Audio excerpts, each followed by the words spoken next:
You can see the screen is pretty much black. The room that I am in is completely dark, minus the little bit of light from the camera. I want us to reflect on the darkness that's in the world, and this is how our world is without Christ. There is darkness, there is despair, there's confusion. We can't find our way. In John chapter 9, in reflecting on that story, Jesus and his disciples come across a man who was born blind, and the disciples ask the question, who sinned, this man or his parents, that he was born blind? And Jesus answers that it was neither, that it was to reveal God's glory. So to be clear, God doesn't cause those kinds of things to happen, but that he will use them to reveal his glory. Jesus goes on to say there in verse 5, he says, I am the light of the world. And now you can see from these flames that it brightens up the room, and now you can see me, and I can see more clearly in the room. This is what Jesus does, is he came to enter the darkness of the world and to enter the dark spaces in our world and in our life and our soul, because he wants to illuminate those places. He wants to bring clarity. He wants to bring purpose.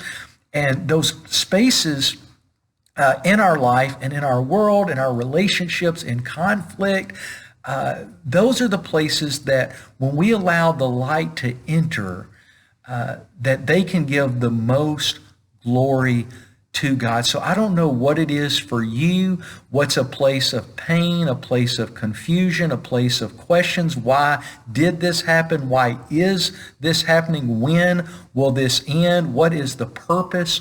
But if you will allow Jesus to illuminate that space, then he will reveal the purpose. Ultimately, the purpose in everything is for our faith and our life to glorify God. And he can do those in just magnificent ways when we will trust him in the midst of the uncertainty of a situation. One more thought, and that is that Jesus, through this story and him healing the blind man, he shows his disciples how they need to see the world differently and see problems differently and people differently. So when we see things in the world that are dysfunctional, when we see things that are just really discouraging, that we too, Jesus says that we are to be the light of the world, that we can be salt and light. So think about situations you're in